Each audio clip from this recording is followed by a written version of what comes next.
was a great game to show off to the people of Brazil because it was close, it was exciting, it kept you on the edge of your seat. And for Eagles fans, at the end of the day, for the fourth time under Nick Sirianni, the Eagles start the season 1-0 after holding on for a victory over the Green Bay Packers. Welcome to the Birds Nest Podcast. I'm Joe Donahue. Thank you so much for joining us. Philadelphia Eagles are leaving Brazil 1-0. 34-29 is the final score over the Green Bay Packers. And listen, there's a lot to talk about in this game, a lot of good and a lot of bad. This game was very up and down for the Eagles on both sides of the football, more so on the offense than on the defense. The Eagles' first two drives ended after 3 plays with turnovers. The first drive ended on an interception where Jalen Hurts tried to throw to Devontae Smith, but Devontae Smith really wasn't looking for the football at that point. He was really looking more at the player who was covering him. And Xavier McKinney comes in, has a great read on the route of that football, and is able to undercut the route and able to pick off Jalen Hurts. The next drive that the Eagles had offensively ended with a miscue. Jalen Hurts and Cam Jurgens simply were not on the same page, it looks like, regarding the count. So Cam Jurgens snaps the ball. Jalen Hurts wasn't looking for it. Hits him. Bounces. Packers recover. Again, deep in Eagles territory. Once those first 2 drives happened, whatever needed to get sorted out on the sideline got sorted out, and the Eagles were able to string together some long, sustained drives. And offensively, I think this is where the Eagles had some key differences from the Packers. Because if you look at the Eagles' drives, yes, the Eagles had some short drives towards the beginning of each half, but the Eagles were able to, in general, control the ball for longer in terms of the game. The Eagles had 5 minutes and 23 seconds, 4 minutes and 42 seconds, 5 minutes 11 seconds. Their last drive of the game went 7 minutes and 25 seconds. And the fact that the Eagles had those kinds of long, sustained drives that were able to drain a bunch of clock really made a difference here because the Packers were not able to do that. The Packers' longest drive of the game was 5 minutes and 1 second. That came at the beginning of the fourth quarter. But realistically, they had a couple of 4-minute drives. They had a 3-minute drive to start the game. But on average, their drives were a lot shorter, usually lasting probably about 2.5 minutes for the most part, which really makes a difference. The Packers were able to make the Eagles pay in other ways, and we'll get to that.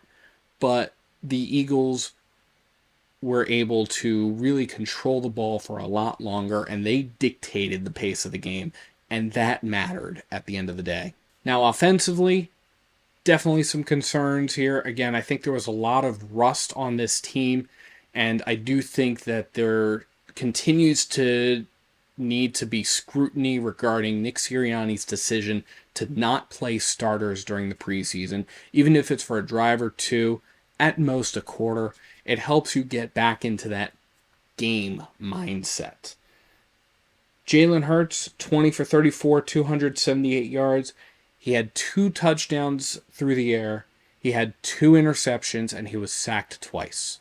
The 2 interceptions came at key moments of the game, the first drive, as well as in the fourth quarter, when the Eagles were threatening to score and extend their lead. All of that was frustrating. And in addition to that, Jalen Hurts fumbled the ball twice. There were 2 bad snaps. The second drive, when the snap miscue occurred, and then towards the end, when the Eagles were knocking on the doorstep using the brotherly shove, there was a miscue. Jalen Hurts fumbles. Fortunately, Saquon Barkley fell on that one. But there were a couple of bad reads that Jalen Hurts needs to improve upon, and I think that he will over the course of the next several weeks. Speaking of Saquon Barkley, the Eagles need to give the ball to him a lot more. Saquon Barkley had 24 carries for 109 yards. That was 4.5 yards on average on the ground. He had 2 touchdowns on the ground as well. Saquon also had 2 catches on the day on 2 targets for 23 yards in the passing game, and he had a third touchdown come through the air. This makes Saquon Barkley the first Eagles player to score 3 touchdowns in his debut since Terrell Owens did it in 2004. Saquon Barkley needs to get the ball a lot more. He's really made a strong case for why the move by Howie Roseman to get him in the offseason was the correct move. So we'll come back to the offense in just a moment here, but I do want to point out that the Eagles offense held the ball for 32 minutes and 47 seconds compared to the Packers' 27 minutes and 13 seconds. So the Eagles were able to best the Packers by a little over 4.5 minutes in terms of time of possession, which is a good thing, and the Eagles need to make sure that they're doing more of that. So we are going to switch to the defensive side of the ball, and the defense really shone in the beginning of the game. The first 3 drives for the Packers were punt, field goal, and field goal. That was all during the first quarter. The fact that the Eagles were able to hold the Packers to the punt on the first drive, and then when the Packers were able to get the ball deep in Eagles territory, that the Packers were only able to come away with field goals, is a real testament to the quality of this defense. Now, at the same time, the Eagles were leaving a lot of guys wide open. Jayden Reed didn't really get an answer from the Eagles defense. Jayden Reed had 4 catches on 6 targets for 138 yards, including a 70-yard pass as well as 1 touchdown through the air. Jayden Reed also had a 33-yard run that resulted in a touchdown. So, Jayden Reed, really, the Eagles didn't have a good enough answer for him. He was the biggest target for Jordan Love. Romeo Doubs was also in the mix. Again, the Eagles were leaving a lot of guys open, and the Eagles were initially able to pretty much shut down the run game that was put forward by Josh Jacobs. But as Josh Jacobs went on, he had 16 carries for 84 yards. Now, Jordan Love, on the whole, went 17 for 34. He had 260 yards through the air. He had 2 touchdowns, 1 interception, and 1 sack. The 1 interception was a really good read by Reed Blankenship, was able to come in. The throw was just a hair off the mark, and Reed Blankenship was able to come swoop in and pick that ball off. So, really good job by Reed Blankenship. Nakobe Dean, Zach Bond. We had question marks about the linebacker position coming into this game. Nakobe Dean and Zach Bond really shone in this game, and that is a real testament to them. Conversely, again, leaving guys wide open, not great. Also, whole bunch of missed tackles. I am going to call out CJ Gardner-Johnson here. Was not a really, really good tackler in this game. He missed a bunch of them. It was bad, and the Eagles need to spend some time working with him, really making sure that he gets the fundamental part of that, which is tackling. He does need to tackle. Now, I will take a moment here to address 2 things. First, at the very end of the game, Jordan Love did go down with an injury. 6 seconds left, he had to get helped off of the field. Packers head coach Matt LaFleur was reportedly very emotional during the press conference.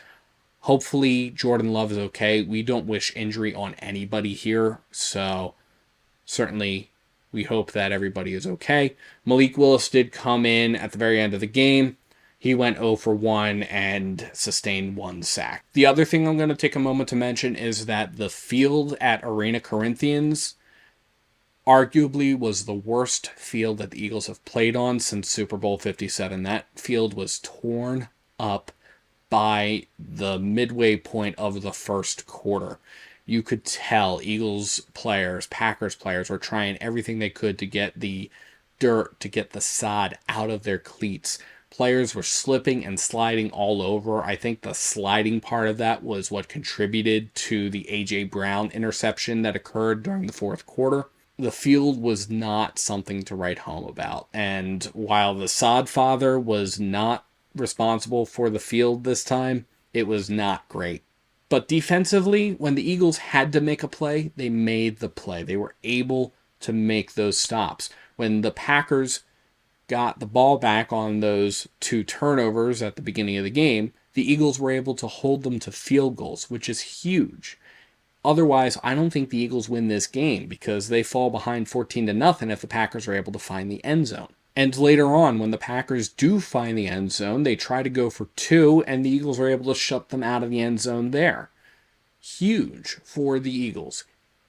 The Eagles defense, when it came down to it, was able to make plays to get the Eagles defense, the Packers offense off the field, to get the Eagles offense back onto the field. Unfortunately, many times the Eagles were not able to capitalize on the successes of the defense. The Eagles were able to hold the Packers to a missed field goal at the end of the third quarter, and the Eagles moved down the field very quickly to get into the start of the fourth quarter. But the drive fizzled out, and the Eagles were not able to get anywhere, and the Eagles got picked off in the end zone.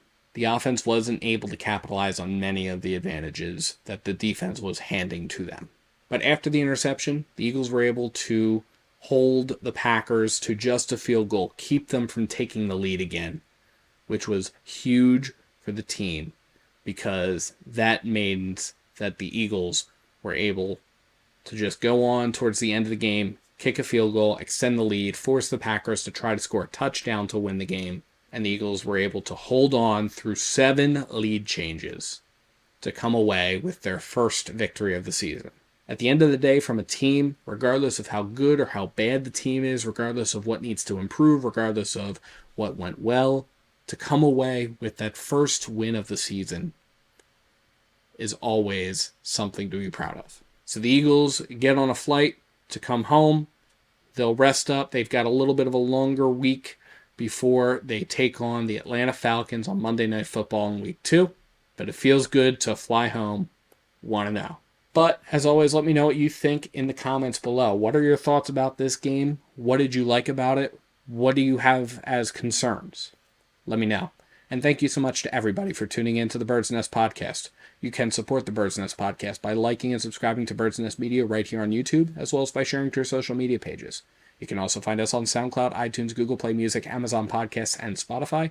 Please visit birdsnestmedia.com for additional Eagles coverage. And if you feel so inclined to support us in a different way, you can find the link to our Patreon in the description below or at birdsnestmedia.com. Thank you so much for tuning in. And Vo Agias. Go Eagles.